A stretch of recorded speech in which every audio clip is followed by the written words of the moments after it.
Hello, नमस्कार सर्वांना श्री स्वामी समर्थ। तर आज मी तुम्हाला गुरुवारची पूजा कशी करते ती मी दाखवणार आहे। गुरुवारची पूजा मी जरा व्यवस्थित यथासांग करते, सर्व पूजाविधी करते, आरती वगैरे स्वामी महाराजांची। आता ही मी सकाळी उठल्यावर आंघोळ करून झाल्यावर पहिल्यांदा मी देवाकडे बत्ती नुसतीच लावून घेते। पूजा नंतर करते मी, कारण सकाळी मला डबे वगैरे बनवायचे असतात। सकाळी आंघोळ केल्याबरोबर मी उंबरठा पूजन, तुळशीकडे दिवाबत्ती, उंबरठ्यावर दिवाबत्ती आणि इथे देवाकडे दिवाबत्ती करते। पण पूजा मी नंतर करते, कारण मला पूजा व्यवस्थित करायची असते आणि सकाळी सकाळी घाईघाईत मला करायची नसते। म्हणून मी पहिल्यांदा मिस्टरांना, मुलांना वगैरे नाश्ता पाणी देते आणि त्यांचे डबे वगैरे बनवते आणि नंतर हे सर्व आटोपल्यावर मी देवांची पूजा करायला घेते व्यवस्थित। पण बत्ती मी सकाळीच लावून ठेवते साफ करून तिथलं। आता मी सुरुवातीला सगळे कालची फुलं जी असतात बाशी ती मी काढून घेते। नंतर सगळे देवांचे हार वगैरे आणि हे सगळं साफ करून घेते मी, देवारा वगैरे पुसून। दर गुरुवारी आणि सोमवारी मी हे सर्व आसन व देवांची वगैरे वस्त्र असतात ते सगळं चेंज करते मी। दररोज मी चेंज करत नाही, पण देवांना मी रोज पाण्याने दुधाने वगैरे अभिषेक करतेच। पण गुरुवारी मी व्यवस्थित असं पंचामृताने अभिषेक करते सर्व देवांना, सर्व हे पुसून देवारा वगैरे घेते।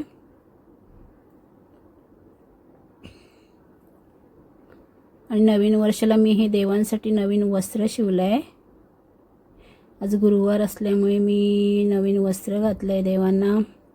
पहिल्यांदा फोटो काढून ठेवते, व्यवस्थित वस्त्र लावून घेते आणि गुरुवार असल्यामुळे मी पिवळंच वस्त्र टाकते। पण आज नवीन आहे गुरुवार, नवीन वर्षाचा गुरुवार, म्हणून मी हे पहिल्यांदा नवीन वस्त्र टाकलं आणि त्याच्यावर पिवळं टाकलं मधोमध। आता मी पहिल्यांदा ह्या कलशामध्ये हे गुलाबजल आणि गुलाबजल आणि मी गंगाजल टाकून सगळं पहिल्यांदा आधी फोटो पुसून घेते देवांचे।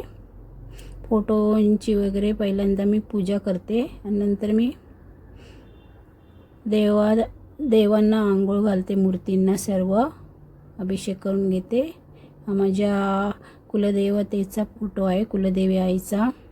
पहिल्यांदा गणपती बाप्पाचा हा फोटो पहिल्यापासून आहे, माझं लग्न झाल्यापासून। त्यानंतर मी हे सर्व देवांच्या मूर्त्या घेतलेल्या आहेत। तर सर्व देवांच्या फोटोंची पूजा केल्यानंतर मी मूर्त्यांची करते। हे मी बघा नवीन वर्षासाठी देवांसाठी खास स्वतःच आसन बनवले आहे। मी ह्या आसनाचा एक शॉर्ट टाकला आहे, तुम्हाला कसं बनवायचं ते पाहिजे असल्यास बघून घ्या तो शॉर्ट। छान वाटतात ही छोटे छोटे आसनं, मी घरीच बनवून घेतले। आणि हे स्वामी महाराजांचे 2 लोड बाजूला आहेत, ते पण मीच बनवले घरी।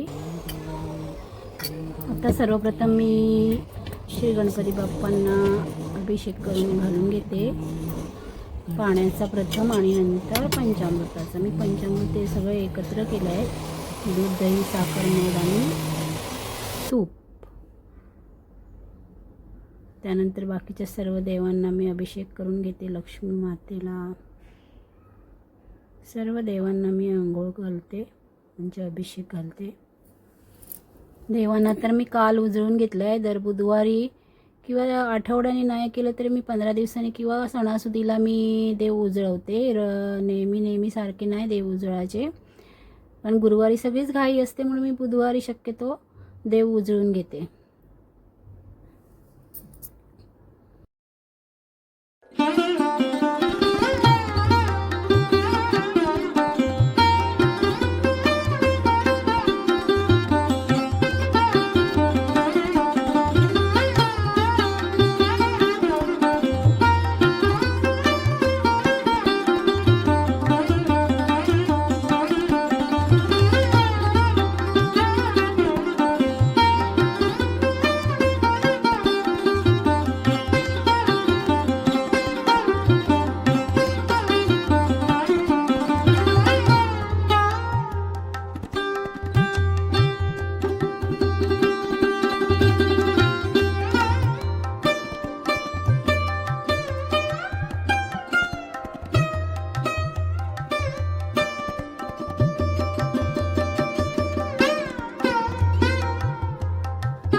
आता सर्व देवांना अभिषेक करून घेतल्यानंतर सुरुवातीला मी कुलदेवीचा हा कलश ठेवलेला आहे. देवाऱ्यामध्ये जागा कमी पडते म्हणून मी इथे ठेवते पाटावर.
त्यानंतर आम्ही संध्याकाळी जवळच्या स्वामी महाराजांच्या मठामध्ये गेलो. तिथे भरपूर लाईन होती. वर्षाचा पहिला दिवस असल्यामुळे आणि त्या दिवशी गुरुवार असल्यामुळे आम्हाला खूप सारी गर्दी मिळाली. 1.5 तास आम्हाला लाईनमध्ये गेला, पण छान असं स्वामी महाराजांचं दर्शन झालं आणि आम्हाला आरती पण मिळाली अनायसे. आणि नंतर आम्ही घरी आलो आरती झाल्यावर. अशा प्रकारे आजचा आमचा वर्षाचा पहिला दिवस खूप चांगला आनंदाचा गेला देवाच्या दर्शनाने स्वामी महाराजांच्या. चला इथे संपवते. व्हिडिओ आवडल्यास व्हिडिओला लाईक करा, शेअर करा आणि नवीन असाल तर सबस्क्राईब करा.